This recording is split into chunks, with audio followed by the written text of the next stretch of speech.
Good day, everyone. Superintendent of Schools Ken Bossert coming to you with a bit of a brief video update. It's been some time since we've spoken in this fashion, and I thought it was a good opportunity to do so. I hope that everyone who was celebrating Hanukkah in our community had a joyous one, as Hanukkah concludes at sundown today.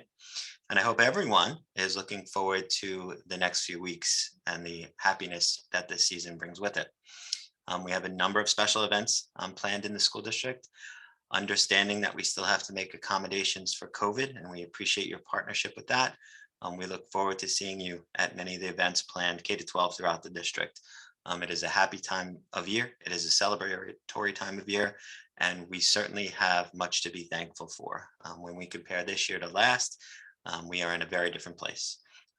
Once again, it has been my pleasure to tour the school buildings, to see our students and teachers interacting, to see a greater sense of normalcy as each day progresses, students returning to regular routines, regular activities, clubs, athletics, classroom instruction, all the things that we take great pride here in Elwood, looking more and more like they once did. Of course, there are exceptions. We still have to keep our masking requirements. We still have to maintain distancing expectations. We still need to limit visitors and guests in buildings. But that said, what I take great pride in is the interaction I see between our teachers and our students. They have shown great resiliency, they have shown great focus, and they're learning every day. And that's what's most important and something we're all very thankful for. I did want to give a brief COVID update to the community because we are seeing a bit of an uptick in cases, and I want to make sure everybody's clear about what's happening. So I look back to the beginning of November, and the week of November 7th, that full week we had there, we had exactly 2 positive cases reported to the district. One was a student, one was a staff member.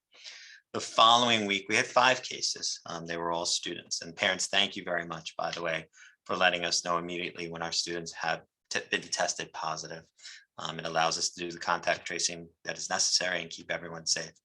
We had our short Thanksgiving week, and I hope you all had a wonderful Thanksgiving. And then the following week, the first full week after Thanksgiving, that's where we began to see our uptick. We went from 2 cases to 5 cases to 11 cases, 9 students, 2 staff members. And with a population of 2,500 students and staff, 11 cases is not enough to cause grave concern, but it's certainly more cases than we had been seeing. Today is Monday. We've had 2 cases reported. Just so everyone is understand, if these are numbers you want to know, they're readily available. Anytime there is a positive COVID case in one of the buildings, you will receive notification from the building principal of the case and the grade level of the child. At the elementary school, if it was in your child's specific class, we let you know that. And we do that not to raise a level of concern, but to make sure that you are paying careful attention at home. If we're telling you there was a positive case in your child's class or grade, it's with the hope that you monitor your child carefully for symptoms. And symptomatic children should be kept home from school. And parents, thank you. You've been doing a great job with that. Our attendance has been good, almost at our pre-pandemic levels. However, we have seen an increase in the number of our students who are close contacts to parents who have tested positive. We know there's a large number of breakthrough cases, as many individuals were vaccinated some months ago. The efficacy of the vaccine is not what it was. That's the recommendation for the booster from the medical community, I am certain. So we're seeing an increase in number of students identified as close contacts outside of school. And in many cases, the close contact is their parent. So we have made accommodations as promised for remote work for students who are either positive themselves or close contacts and working remotely. Our teachers and staff have been great about making those accommodations. Our parents have been great about not abusing that privilege, and it's working, and we will keep that in place using those same parameters. And we thank you for that. We thank you for your understanding. We thank you for your partnership. We also want to make sure that sick children are not sent to school. We received an updated document from the Department of Health last week. I placed it on the website for those of you that would like to read it in its entirety. It's under the COVID-19 tab. Nothing really changed as yet. And just so you understand, when guidance comes from the New York State Department of Health, the Suffolk County Department of Health still has to review it and adopt or not adopt whatever changes are included or recommendations are included for Suffolk County. So that hasn't happened yet. The discussion is about if a child is identified as a close contact or a staff member, that they would be able to get a negative test and stay in school rather than have the mandatory quarantine. That's called the test to stay option. Hasn't been adopted in Suffolk County yet. Lots of discussion, but it hasn't happened yet. I'll notify the community if there's any changes. There's also a testing out of quarantine option. You know that there's a 10-day quarantine if you are a close contact. There's been some discussion about having an option to test out of quarantine. Hasn't happened yet. The last one is the one we're all looking for. There has been no adoption of a matrix to either lessen or remove the universal masking restriction. There's been a lot of talk about it. And the calls from across the state, from all stakeholders, are looking for that. It hasn't happened yet. When I receive that information, you will know shortly thereafter, because it's an ask that we've been advocating for, that we've been looking for.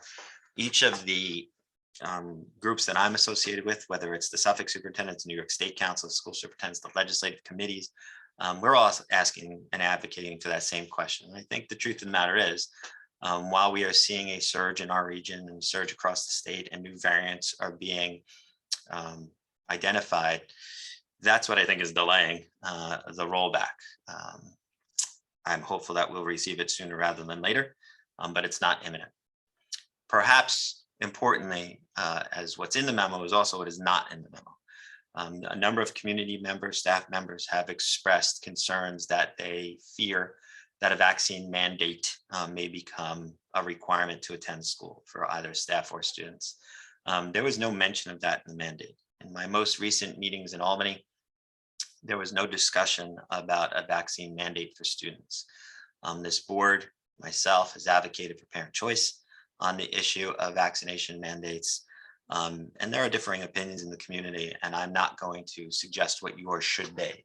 I'm just reporting that through all channels involved in the Department of Health and the governor's office, there has not been any discussion about a vaccine requirement for COVID-19 in order to attend school.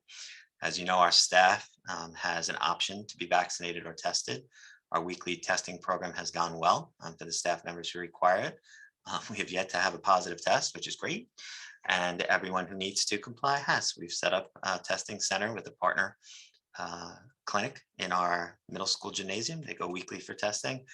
And we check that box for New York State. Unfortunately, it's gone well. I don't anticipate similar for students. I have not heard any conversation about similar for students, and I'm hoping I don't. I know it will cause some angst and some divide within families in our community, and I'd prefer that parents not be put in that position, and that's what we'll continue to advocate for. So that is the COVID update and what is not happening. Again, we have wonderful events coming up in the school district. One of them is actually taking place this weekend. This prop is here for a reason. The John Glenn Knights boys varsity basketball team will be having their annual blackout game. That's when everybody wears black and we get into the spirit and really motivate our Knights. It's happening on Saturday at 2:15 p.m. against Babylon High School, but here's the trick. It's happening at Nassau Coliseum. So we think that's pretty cool. So if you have the opportunity on Saturday to join us at the Nassau Coliseum and see the boys play against Babylon, we'd love to have you. We sent the school messenger out a few days ago with a QR code to help you buy tickets. If you look back in your email, you should have that. If not, you're having trouble, I believe tickets can be purchased day of the event, no big deal. But certainly contact the athletic office at John Glenn High School. Mr. Shanahan, his assistant, will help you through the ticket purchase if you need assistance. And I will certainly see you there if you elect to attend. I'll be wearing black, so just look for me.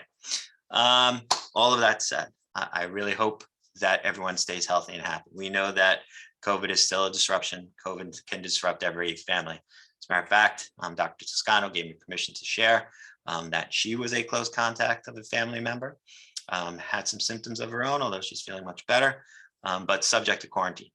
So Dr. Toscano will not be at Boyd this week. She is working remotely. You will note that if you give her a call, you'll get a return call. If you send an email, you'll see a response.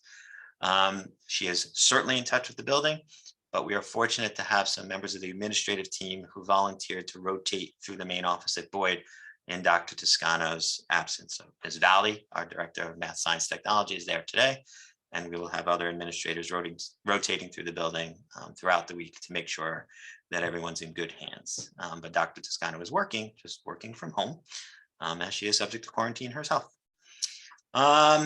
So it can hit every family, and I hope it doesn't hit yours. Please stay healthy, please stay safe. Please keep all of those guidelines that we've been following all year in place. Elvin's been doing a great job, and I hope we continue to do so that we can really all enjoy the holiday season together. This really is my favorite time of year. It's when we feel the most sense of community, the most sense of togetherness. We try to create special opportunities, whether it's our musical showcases, some of the concerts we're able to hold. And again, we appreciate your flexibility and understanding of our limitations, whether it's those special classroom events, Cranberry Day a few weeks ago prior to Thanksgiving over at Boyd.